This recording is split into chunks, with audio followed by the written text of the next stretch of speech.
All right, we're back for episode 79 of Digital Divination. Jason, how you been the last couple weeks? I've been pretty good. The weather's been nice. At least yesterday was. Hmm. So I've been getting around and going outside a little bit. Walking around, breathing the air, and clearing my mind when I need it. Yeah, You it's know. we really enjoyed the weather yesterday, and in fact, this is spring break for me, so I'm off Oh, teaching. very I nice. I've submitted all my grades, and we have this coming week off, so we're going to take a trip up to northern British Columbia and see- Good. hopefully take some pictures of mostly eagles, but if we see a whale or a Sure. bear, that'll probably make the trip. Um, Yeah. Different places up there, a little more remote, and see how it works out. See how it works out. Yeah. I actually had Friday off, so I had a 3-day weekend, and I'm getting a sort of spring breakish weekend early. Good, So I'm looking forward to that 4-day weekend. nice. You have plans for that? No plans for that. A couple weeks after that, I am gonna fly home and go to like a my aunt's having a birthday party.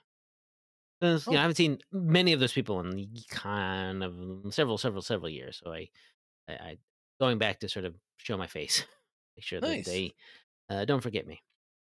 And they know you're still alive and well, and they'll ask you Yes, all kinds exactly. of questions about what you've been up to, and you'll be And I'll be like, who knows? Drugs. yeah, you'll be talking a lot probably to a lot of Oh, people. I don't. I mean, I don't. They. I don't think they kind of. I don't think any part of my family really knows what I do for a living. So Well, yeah, I I think maybe you should tell them then. Oh, I it's will, no but they won't longer understand it. crosswords. Yeah, Yeah, exactly. No longer just crosswords. No longer just logic tell them puzzles. GI Joe and Transformers and Power Rangers Power Rangers. Yeah. and My Little Pony. Maybe no, you're not doing My Little Pony, are you? I mean, Renegade is, but I haven't really But you're touched. not. Yeah, I haven't okay. touched that yet. And then they would not really understand what that is. So, But that, what do all those have in common? yeah, yeah. Well, cool. Last time we had talked about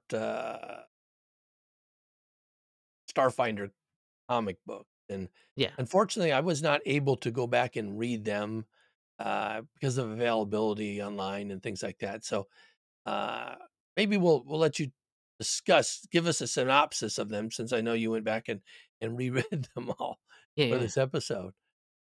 But in lieu of that, I thought we would kind of extend our conversation from our previous episode where we discussed the release of Starfinder Enhanced. Um, Thurston Hellman, the creative director for Starfinder, had made a post a couple weeks ago, right after he had recorded our episode, talking a little bit more about Starfinder Enhanced and introducing the Novians, Hmm. the creature, the species that is comes from dying stars, and Yep. when one of the things that he mentioned is that it's a playable species. Yeah. So, and I think that got people excited. And I, And the little guy made of fire, little fire orb. fire orb, yeah, with Yeah, arms though. So I guess with arms. you can have guns. It's only to be the question about people. I was like, well, how do I hold my guns? Yeah, you just can hold your guns. It's fine. Yeah, well, it's funny, the Raxalites, right? The Hmm. little plant people, they have it set up where two of them can hold like a gun together. And stuff, Yes. long. I thought that was kinda really cool to see that. But one thing I noticed reading through the blog posts and a lot of the responses is there are a lot of folks kinda, trying to make some guesses about what's in it, or, Hmm. other people saying, "Well, no, no, this is more like, Pathfinder Unchained, so they're not gonna make major changes there." And some Yeah. people are saying, "Well, you know, maybe when they come out with Pathfinder, 3rd edition, if they hold off doing Starfinder 2nd edition long enough, then they'll make a similar system." Lots of discussion. Sure. And one of the things I thought we would talk about is what we would like to see come into Starfinder. I don't want to say what we hope is in Starfinder Enhanced, because we know some of the stuff that's in there, Hmm. either from what was been posted and what we worked on. but rather kind of more generically what we would like to see come into Starfinder in the future, whether it's in a second edition or errata or however, or maybe even Starfinder Enhanced. I don't know, Right. Yeah. whatever Yeah. it is, something like that. I mentioned last episode, I really like the fact that we are going to see scalable equipment. Mm-hmm. Scalable Good. equipment. That's one of the things I was especially interested in. And I'm wondering, what are some of the things that you would like to see come into Starfinder based on your experience? Maybe things that were left on the cutting room floor that couldn't get put in. Well, yeah, I don't really remember if there was much that's been cut, to be honest, that would still be able to go back in. I know a lot of people in the comments too are sort of talking about like possibly like a second edition and really kind of talking about honing Pathfinder and Starfinder a little bit closer together. Like the three action economy. I think that's a really good a thing that happened for Pathfinder Second Edition. It's obviously not going to be in Starfinder Enhanced. That will require a kind of an overhaul of everything, right? What does it mean to what all the spells, how many actions those are, and all the actions, class, Right. so forth and so on. But I mean, eventually, I would like to see something similar to that. I like the sort of simplification of what actions are and what you can do with them instead of having to worry about standard move, swift actions, all that other. That's something I Right. would like to see eventually in the future, and I feel like, I mean, it's possible to do that without even necessarily being exactly like 2nd edition Hmm. Pathfinder, Hmm. right? You could still have, for instance, the way that classes work, for instance, could be basically almost the same as it is in Starfinder now, but just with sort of clarifications. But that would require kind of a whole book, and at that point, you might as well make a 2nd edition. Yeah. I was thinking about, I like the three action economy in Pathfinder, and I was wondering, thinking, why so hard to adopt it in Starfinder? Because you kind of have, swift movement, standard kind of things Mhm. already. And then you mentioned free as well. And then it occurred to me when you said, "Oh, you'd have to rewrite things." Yeah, I mean, like, think of like a spell like Magic Missile, for example. Mhm. Right? Well, we'd have to change the name, right? Because we're Mm. going, Going whatever forward, the new maybe, thing yeah. is should come go into the orc, right? So Yeah. our shooting stars that we're doing, Yes, or I hope that happens, actually. That's one of the things I hope yeah, happens overall is because we had to do that little tweak of the name just to make it sound good yeah, for that, Star Shaman, Mystic connection, then yeah. why not But just call it Shooting Stars from now on? and so it would be great then to have the one action, two action, three action that you could Mhm, do with shooting stars for the number of stars you shot. I think that mhm, makes a perfect sense rather than, yeah, oh, if you do this as a standard action versus a full action, whatever yeah, it is. Because the neat thing about it is you can conserve then, say if I only use two actions on something, I have another action to do something else that yeah, can be yeah, completely unrelated. And I yeah, think that's the big benefit of the three action economy is able to take things unrelated and still put them together and get kind of the mhm, the power of that. And then of course scaling things if they all relate. right. Yeah, yeah. So I mean, you'd have to think about things like Solarian attunement. Is it, do you make it a stance that you start taking the first round of combat, like a fighter stance, or is it automatic? Reaction at the beginning of your turn, like some gunslinger stuff mm, sort of mhm, happens. You'd have to think about, well, reloading because well, actually, there's it's not as you don't have to do it as often in Starfinder because your guns have cartridges, and batteries and whatnot, right? right. Opposed to like old timey gunslingers only have one bullet in the chamber or crossbows, right? Once they got so maybe that wouldn't need to be. You could just say, hey, it's an action to reload your gun. You take the because Right. I think the move action reload your gun, Mhm. and that's just getting it out of your pack and sticking. So stuff like that. I think though, like a correlation of that would be to also kind of rework the full attack option Yeah. because right now I think it's a little, I don't know, I think it's a little punishing to decide ahead of time. I got to make a full Oh, attack right. action, and Right. then I get a -4 to each of my attack, both of the two attacks. Why not Right. do the thing that Pathfinder does, which is attack normal. I want to attack again, -5, -4, and then, hey, I want to attack a third time because I'm feeling lucky. Mhm. I think that would be a fun a change to the It system. gives you more choice too, more decision Yes, making you if you want in there. It's like, well, that first attack didn't work very well. Maybe I should do something else in my action rather right. than do a full attack on this. So Or no, or I or that's good. or it worked too well, right? And it's like I want to attack this guy too. You take a full attack action. I think I need to hit him twice, but that first one ends up being critical, and you knock it down. You're like, there's no. I don't think there's anything in the rules that say like, can you turn your second? Like you have to declare the targets No, no, of a you can full take the attack. second attack on You can somebody different, someone else who's nearby. Okay, but fair you enough. can't do a different action, which is, Right. would be Yeah. the You. benefit, right? Right. Yeah. Oh, Exactly. well, so he's down. Rather than hit him again, I'm going to administer first aid so he doesn't die, right? I mean, Yeah. that There would you go. be, something you could do instead, whatever. So definitely there's, I think the limitations of that. Um, you know, I like, the scalable cantrips that we have, Hmm. that were introduced in, Galactic Magic. Um, it'd be it'd be interesting to see scaling other things, so if scaling weapons, um, how about like scaling, one of the things that I've been looking at a lot, I'm actually been playing Defy of the Dragon today. Oh yeah. How's that Got been going? started with that. Jocelyn Hamilton, the venture captain here in Seattle, is running that. So we Nice. played it through today. Um, I don't make, oh, I don't want to get any spoilers in that. I better not say anything about it. Fair Um, enough. so I'm going to switch gears then because I'd spoil something if I just said it in there. Um, one of the things I'd like to see change somewhat is, well, it's two related things, and I'll say the first part, then the second part. So I'd like to see more use or usefulness of the crafting. Hmm. Basically, you can get UPBs and you can make anything that you could buy, and it costs about the same, right? One credit's worth one UPB. So if you happen to come upon a cache of 60,000 UPBs, then you could make a Right. 60,000 credit piece of armor, really high end. But usually it's you just buy stuff, right? Even though Yeah. you you have this ability as say an engineer, you could make things. That's almost always the last resort. And I almost would like to see it where you could either customize something yourself, crafting, or you could build a custom thing for yourself that Hmm. maybe worked better for you than other people or had some other, benefit trade-off thing. Something that you could do. Maybe it cost more, so you get something out of it.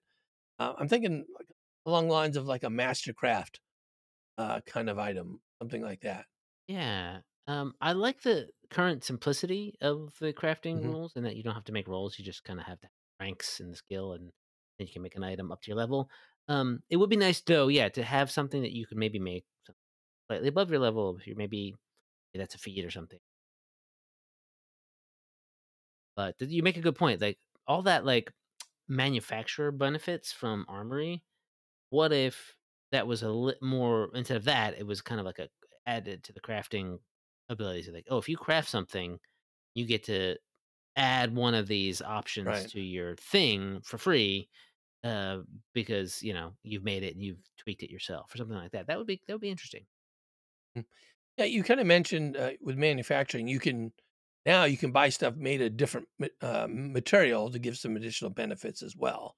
Yeah, that too. And so what might be kinda neat then is say you have something existing. We have scalable weapons, but maybe you can modify your weapon by Mhm. adding another, specific type of metal or finish or, whatever mechanism in there of another type to maybe add some of those benefits as well. So Yeah. Yeah, that'd be good. Yeah. Because I think the weird thing, and maybe something else I could tweak about crafting is the taking stuff. I mean, it's the whole. I guess it's all about the credit economy of the system, right. Yeah, that's the right? other thing I was gonna bring up related to it, Yeah. but yeah.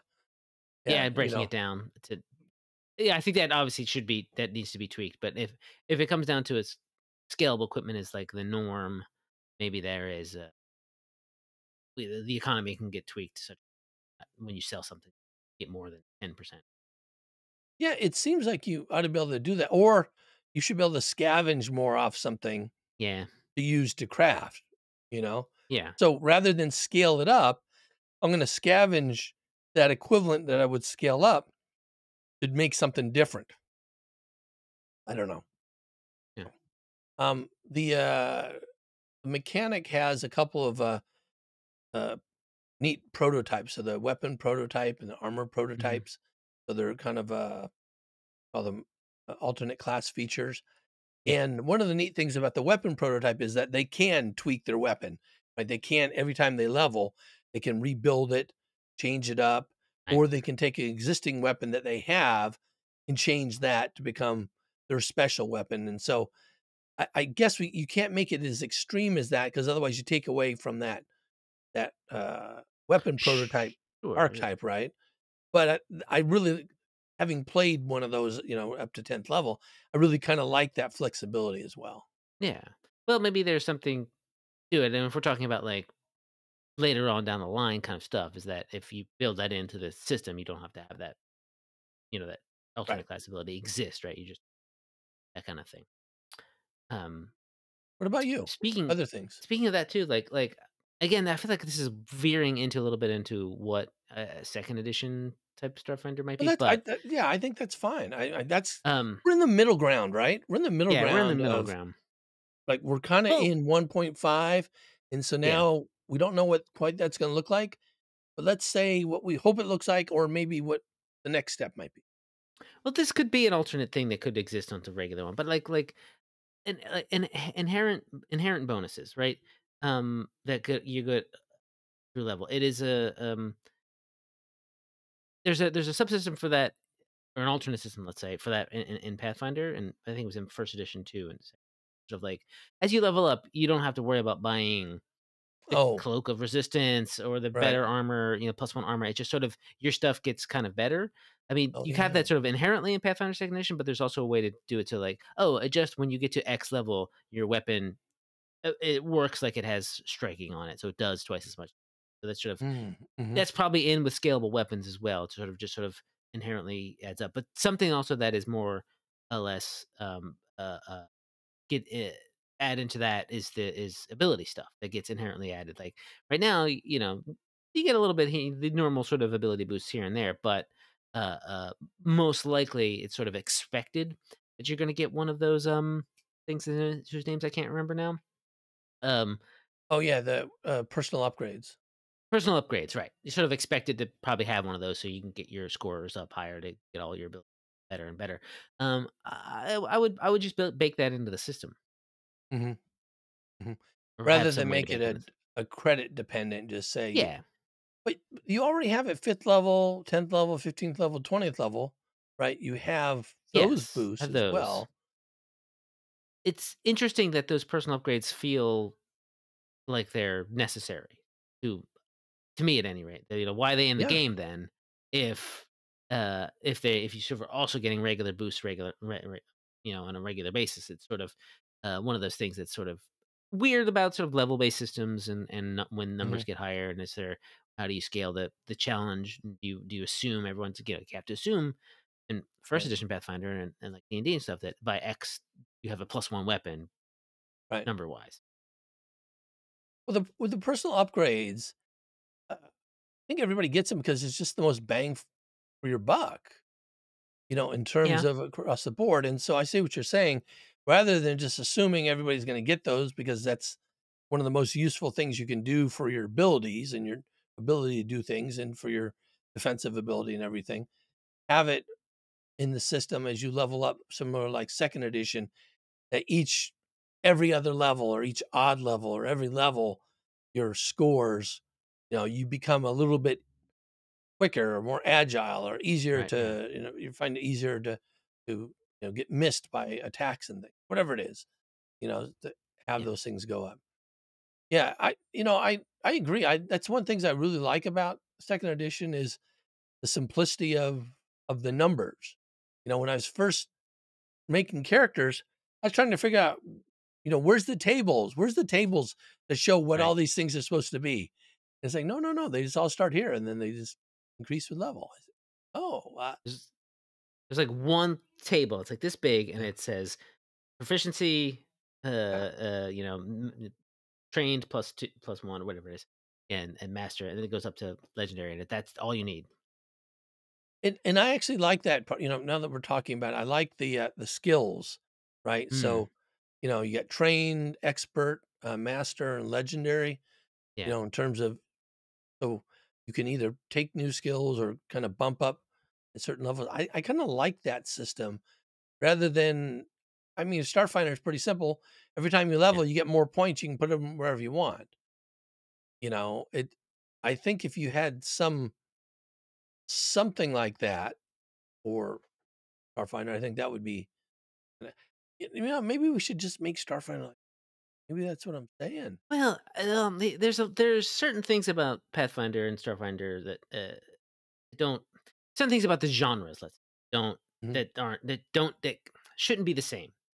And it is a little tricky that I say that now that the fact that Starfinder is essentially Pathfinder, 1.5, very Right, similar in a lot of ways. But there's also like if you want to look at it in different tack, you could take a lot of what's in Pathfinder Second Edition and kind of translate it over into science fantasy. But there's also some stuff I wouldn't just sort of pour it over directly. Just the way the story, like, kind of like you want to tell different kinds of stories. I right, mean, right, granted, I know a lot of people also want to like do a space dungeon and that's inside a planet, or hey, fight a dragon with some mechs. But it still feels like the zero to hero kind of like fantasy arc is not quite the same thing in science fiction. You don't get that too much. I mean, of course, you get Star Wars, which is a very much hero's journey right. based on the general mythos of person who's no one, very powerful. But that I feel like that's pretty rare. Um, you get that's I mean, but I guess I'm getting into all about narrative and stuff like that because you are telling a story about like multiple people, and right, and Yeah, the story of Star Wars is about multiple people, but like Han Solo doesn't necessarily he has an arc, but his character arc is different than Luke's arc because his arc is about more or less like finding people that he cares about and be involved instead of being this cool aloof guy. That has nothing to do with his abilities, right? He's always he's a good shot from the very beginning, right, and he's a good pilot, and he stays that way consistently. Whereas Luke I guess Luke is technically a good pilot if he was bullseyeing womp rats down in the canyons back younger. But he learns to use the Force, right? And he gets mhm, a power up, lightsabering, and um. So it's a different thing. But like, there's also like, in a lot of ways, a lot of different types of stories to tell in sci-fi. That's the sort of the thing about Starfinder is that we try to like encompass all these genres, but there's different kinds. There's cyberpunk is a sci-fi genre, and cyberpunk is literally kind of like I would say a fairly flat power structure. right, right, You kind of start kind of you're in the gutter and you're always in the gutter kind of stuff, right? I'm trying to think of another, post-apocalyptic kind of stuff too is also kind of a semi-flat power structure. So there'd be different ways to tell it. So directly just sort of porting, and I think we've had this conversation before when I did my own little side thing a couple years ago, trying to do this for a game.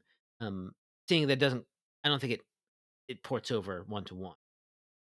right, right. You Yeah, know, and I'm not looking to do that. I guess it's sure, more, I think there's certain rule structures, system structures that are in place, second edition, that a lot of thought was put in. The math's really tight. yeah, yeah, exactly. And for Starfinder was developed more as a stopgap, right?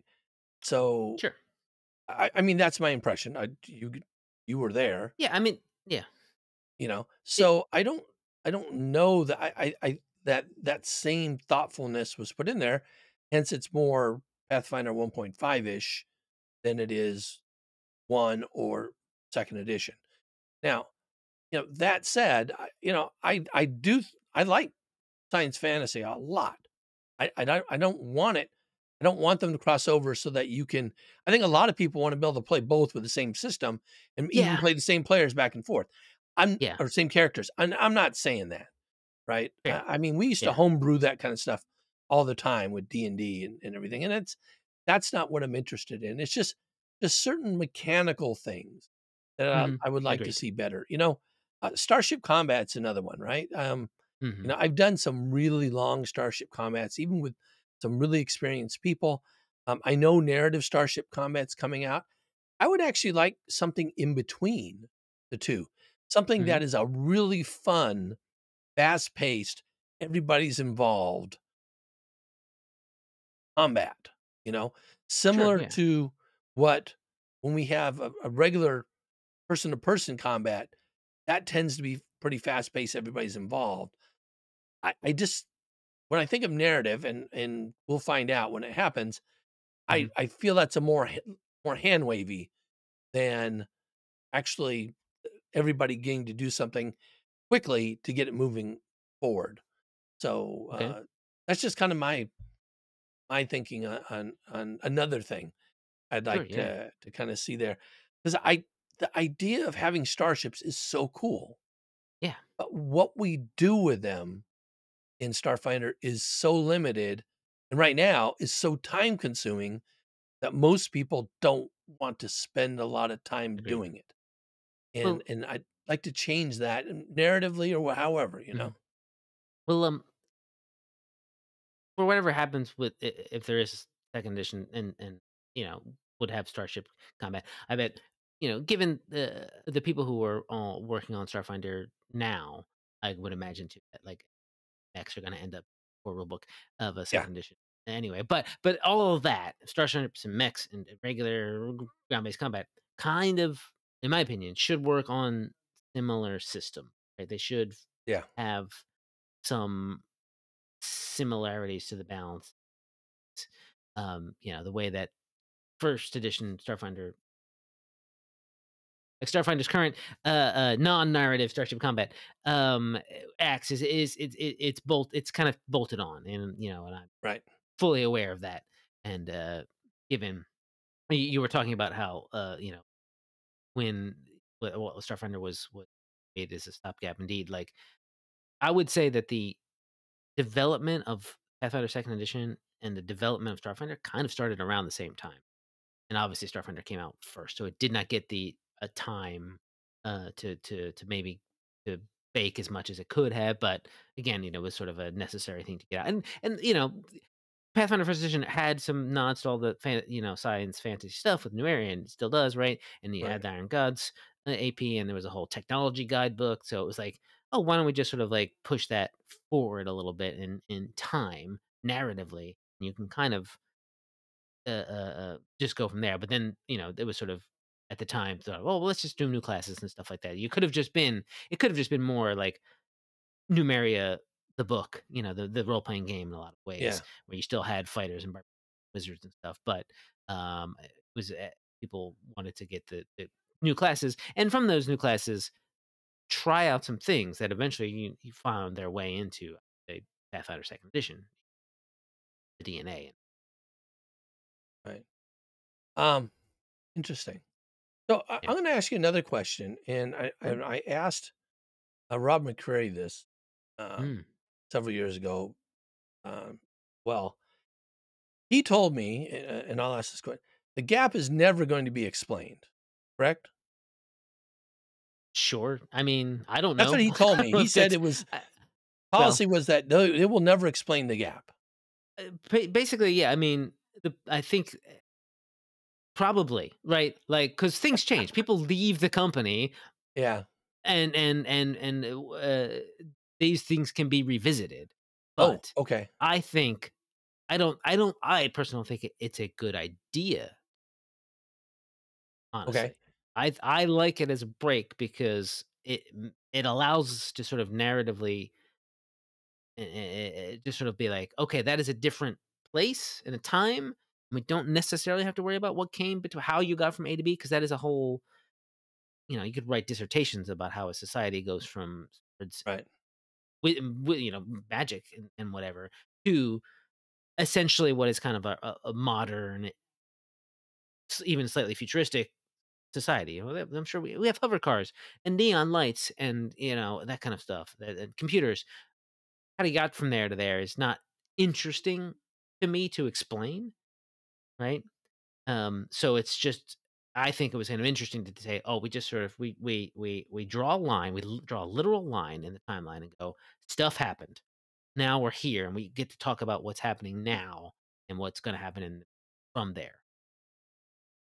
And I can see why that makes sense. I don't like the fact that so much in Starfinder, you'll run into something, and I've been playing through a couple things where, oh yeah, these two were engaged in this pre-gap, right? And so Mm, I think if we're going to have this distinction, then we yeah, should not be talking about pre-gap stuff, right? that's It fair. should be long enough time that everybody's dead or everything, you know what I'm saying? Everything is changed so much that we don't even talk about pre-gap. Or if we're not going to do that, then we need to say more about the gap.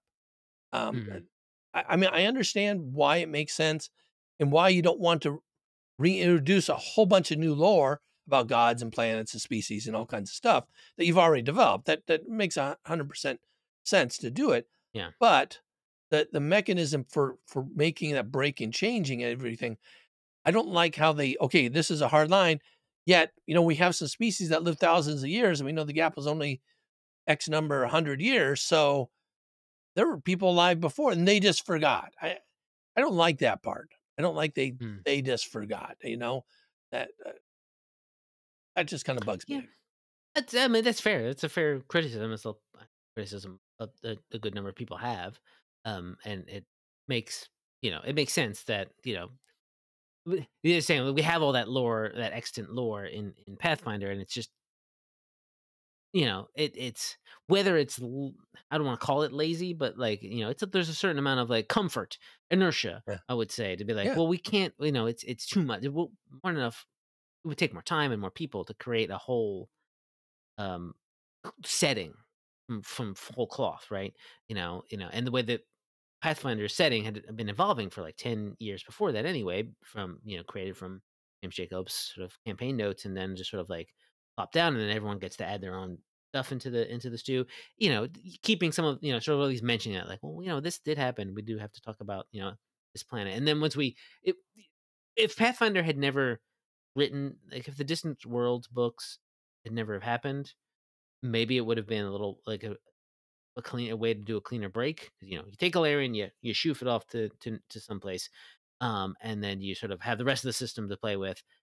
That is a blank slate. Obviously, it was not a blank slate because we had all the names of what right. happened there beforehand and who lives there.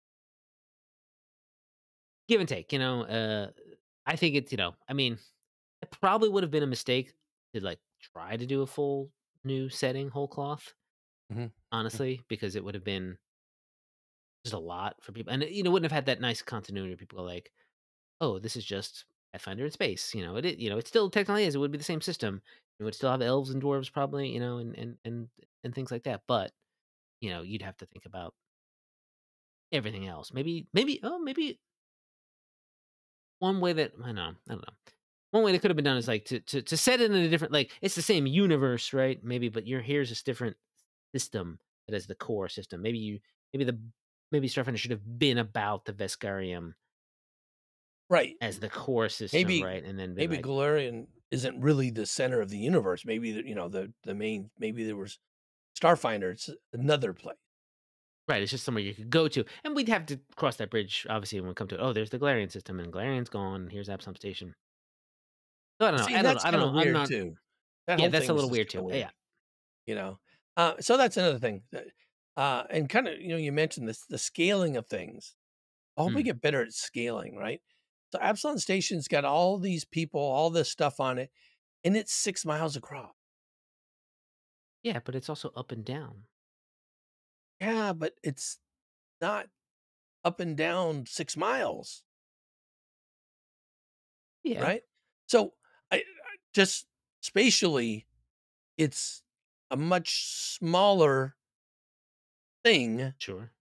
than all the people and all the stuff that exist on it. And the same thing happens with large starships and stuff like that, and building Yeah. starships and things. It's all, oh, and this massive starship, whatever, and it's just size of them are just like the scale and the weight and tonnage is all way off. Anyway, that's just Well, that's math, and it's math, right, right, that was right. just that's just a typo. But, Yeah, the point is, yes, that you yeah. have So spaceships. something, but when you talk about Epsilon Station, that's the thing. So it's supposed to be like a city, but it ends up growing even more when the way you talk about and do stuff. And Mhm. so I just like to see it bigger, you know. Anyway, do you have any other thoughts about what you'd like to see? Um, there I to get sort of into the nitty-gritty, I do think, themes should go back Mm, to being backgrounds. yeah. Um, may and do one and done stuff. Um, So only like themes one You level get of them at it the rather beginning. You than get something at the beginning. yeah. Bloop, you get because it's your background. It's what you did Right. before you did a space Right, right, adventure. right, right. And or it can still influence your character and maybe some story stuff. But like I think just sort of having like four things, and then just sort of make them a little more powerful at first. Hmm, But I'm again thinking about second edition's backgrounds have this sort of thing. Boom, you get a carrying a skill, you get a skill feat, you're good. right, right, Um, right. because the themes in the core rulebook are so broad Mhm. that it's good. They're good. They're good for the core rulebook, but like future design, they get more narrower and narrower the more we have to try to think of new ones, Right, right. right? Yeah, yeah, yeah. And so it becomes like, well, going through like just basically going through. I remember going through Pact World, saying had a theme for every planet, and that's great. But this theme, I remember a couple times like, well, this could be covered by the priest theme because Right. it's really a priest, but it's a priest of a specific thing. I'm like, okay, well that I think there was like a basically like a cycle priest.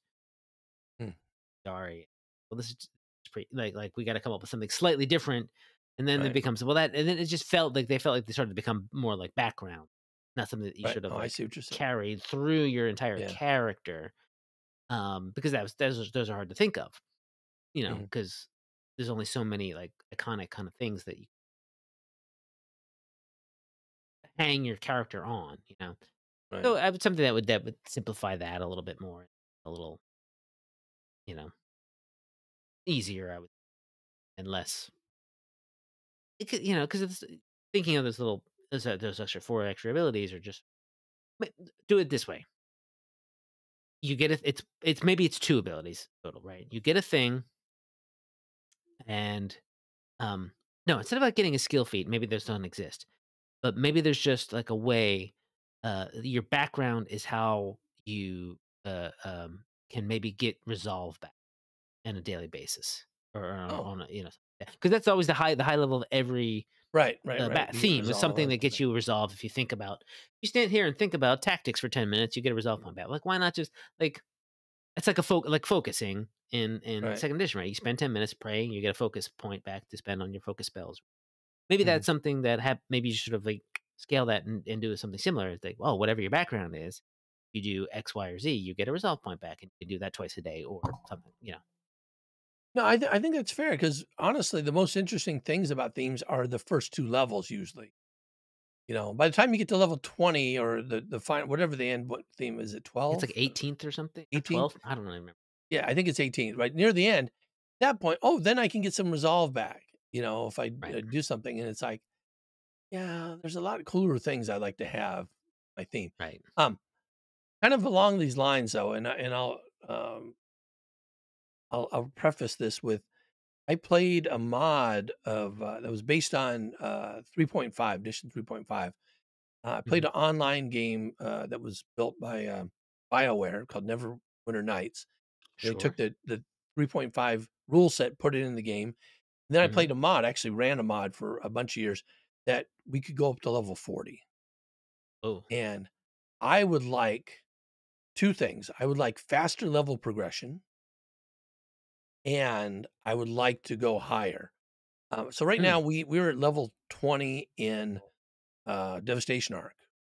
We're Mhm. just finishing it up in our actual play. Mhm. And man, we have some really cool stuff that we can do. The problem is we're going to do it two more episodes, two more times, and then we're done being able to do all that cool stuff. you know? Yeah, I mean, there's nothing preventing you from continuing to play at level 20 so you can get a couple more sessions out of Yeah, cool no, I bonus level know, but I would things. like to build it use this and build, and do even more, I guess. So, Sure, but doesn't that, though, like, present the same problem, but now at level 40? You get um, something really cool at level 40, and how much are you gonna use it if there's no level 41 to get to? There's no I feel like that's an endless no, treadmill. right. Well, so the way it worked in our mod is that Mhm, you got really cool things going along, but the way that the feet stacked and what you could do at certain you had to have certain ability scores in order to get the maximum out of certain feats and spells and stuff like that. So basically, this built up the whole time, such that when mhm. you got to level 40, there was lots of cool stuff that you could do, but it built up. I'm just, I agree Yeah, 100%. This is just something I just kind of thought off the top of my mind that sure. everything's kind of capped here. And I've played so many other games where it just keeps going, but it takes a long time for us to get to the end where we're at. And then most of the playing that I do is like in levels 3 to 10, it seems like. Mhm. And Well, that's yeah. okay, but I'd like to have more at the higher levels. I don't disagree with you about faster leveling, though. I would even go so far as to say milestone leveling at the end. Yeah. That and just say, "Hey, GMs, level people up when you feel like it," or end of big story beats. That becomes a tricky point, though. This 'cause you could have GMs who never level you up because they don't want to, but Or they level that's you up a too fast and the balance gets way off, right? Then you have yeah. to Well, I mean, rebalance everything. right, yeah, yeah. That's a conversation to have, but like, um, I generally do.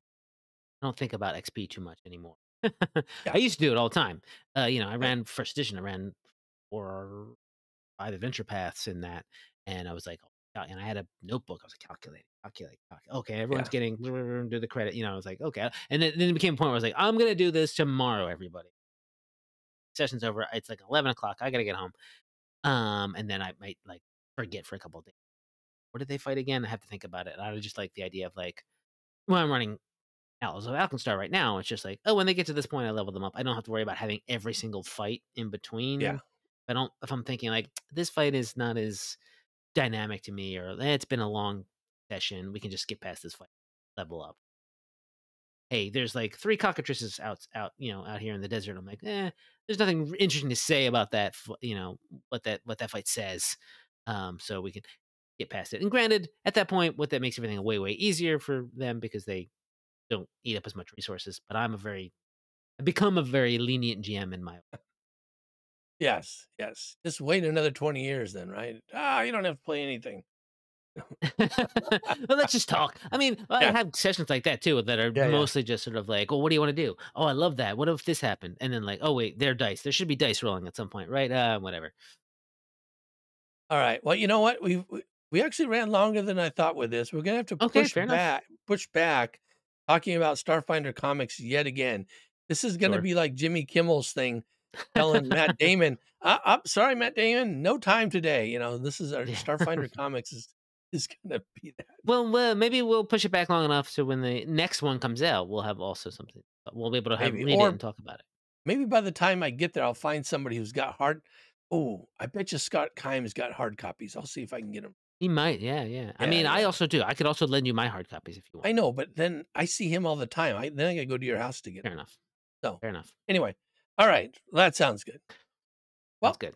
well, thanks for going on this little Uh, trip with me, Thanks. unplanned trip. Yeah, well, hey, I love detours. All right, excellent. Well, I'm John. And I'm Jason, and this has been Digital Divination.